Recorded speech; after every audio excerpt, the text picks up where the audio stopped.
नमस्कार मंडळी, आज आपण ऐकणार आहोत पिठोरी अमावस्येची कहाणी। लवकरच आता पिठोरी अमावस्या येत आहे। त्यानिमित्ताने ही कथा सर्व स्त्रियांनी नक्की ऐकावी, कारण त्याचे खूप चांगले फायदे मिळतात, खूप चांगले लाभ मिळतात। त्यामुळे ही कथा नक्की ऐका, जास्तीत जास्त शेअर करा। कहाणी आवडली तर लाईक नक्की करा आणि आपल्या चॅनलला सबस्क्राईब करा। आटपाट नगर होतं। तिथे एक गरीब ब्राह्मण राहत होता। त्याच्या घरी श्रावणातल्या अवसेच्या दिवशी वडिलांचे श्राद्ध असे। इकडे दरवर्षी काय होई, ज्या दिवशी श्राद्ध त्या दिवशी सकाळपासूनच त्याच्या सुनेचे पोट दुखू लागे व ब्राह्मण जेवायला बसायचे वेळेत बाळंत होऊन पोर मरून जाई। असं झालं म्हणजे ब्राह्मण तसेच उपाशी जात। असे 6 वर्ष झाले। 7व्या वर्षीही तसंच झालं। तेव्हा सासरा रागावला। ते मेलेलं पोर तिच्या ओटीत घातले, तिला रानात हकलवून लावलं। पुढे जाता जाता ती एका मोठ्या अरण्यात गेली। तिथे तिला झोटिंगाची बायको भेटली। ती म्हणाली, बाई तू कोणाची? इथे येण्याचे कारण काय? आलीस तशी लवकर जा, नाहीतर माझा नवरा झोटिंग येईल आणि तुला मारून खाऊन टाकील। तेव्हा ब्राह्मणाची सून म्हणाली, तेवढ्याकरताच मी इथे आले आहे। झोटिंगाची बायको म्हणाली, बाई तू इतकी जीवावर उदार का? तशी ब्राह्मणाची सून आपली हकीकत सांगू लागली। ती म्हणाली, मी एका ब्राह्मणाची सून। दरवर्षी मी श्रावणी अवस्येच्या दिवशी बाळंत होते व मूल मरून जाते। त्याच दिवशी आमच्या घरी माझ्या आजे सासऱ्याचे श्राद्ध असे। माझे असं झालं म्हणजे श्राद्धास आलेले ब्राह्मण उपाशी जातात। अशी 6 बाळंतपणं माझी झाली। 7व्या खेपेला सुद्धा असंच झालं। तेव्हा मामाजींना माझा राग आला।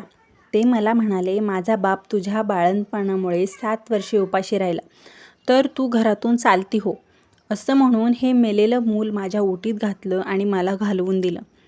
नंतर मी इथे आले, आता जगून तरी काय करायचे आहे, असं म्हणून ती रडू लागली। तशी झोटिंगाची बायको तिला म्हणाली, बाई तू भिवू नको, घाबरू नको, अशीच थोडी पुढं जा, तिथं तुला एक शिवलिंग दृष्टीस पडेल, बेलाचे पान लागेल, बेलाचे झाड दिसेल, तिथे एका झाडावर बसून राहा। रात्री नागकन्या, देवकन्या, 7 अप्सरा बरोबर घेऊन तिथे पूजेला येतील। पूजा झाल्यावर खीरपुरीचा नैवेद्य दाखवतील आणि अतिथी कोण आहे म्हणून विचारतील। असे झाल्यावर मी आहे म्हणून म्हण, त्या तुला पाहतील, कोण कोटची म्हणून चौकशी करतील। तेव्हा तू सगळी हकीकत त्यांना सांग। ब्राह्मणाच्या सुनेनं बरं म्हटलं। तिथून उठली, पुढे गेली, तो एक बेलाचे झाड पाहिले, तिथेच उभी राहिली, इकडे तिकडे पाहू लागली। तो जवळच एक शिवलिंग दृष्टीस पडले।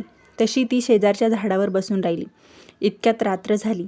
तशी नागकन्या, देवकन्या आणि 7 अप्सरांच्या स्वाऱ्यासुद्धा आल्या।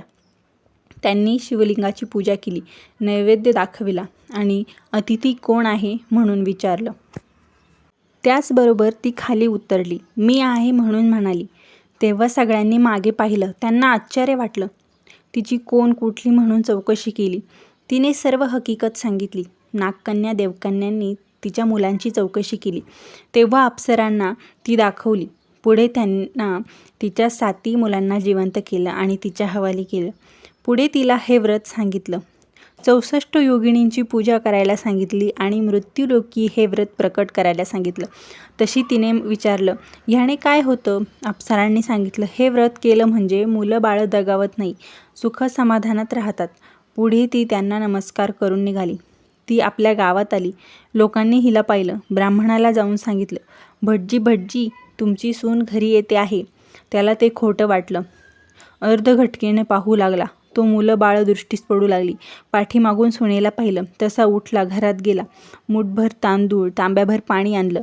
तांदूळ सणीवरून आणि मोलांवरून ओवाळून टाकून दिले। हातपाय धुवून घरात आला। सर्व हकीकत सुनेला विचारली। तिने ती सारी सांगितली। पुढे सर्वांना आनंद झाला आणि मुलाबाळांसहित ती सुखाने नांदू लागली। ही 60 उत्तराची कहाणी 5 उत्तरी सफळ संपूर्ण। तर कहाणी कशी वाटली कमेंटद्वारे नक्की सांगा आणि ही कहाणी नक्की ऐका, खूप चांगले फायदे होतात। चॅनलवर नवीन असाल तर सबस्क्राईब नक्की करा, व्हिडिओला लाईक करा, व्हिडिओ जास्तीत जास्त शेअर करा। व्हिडिओ संपूर्ण बघितल्याबद्दल, कहाणी संपूर्ण ऐकल्याबद्दल मनापासून धन्यवाद।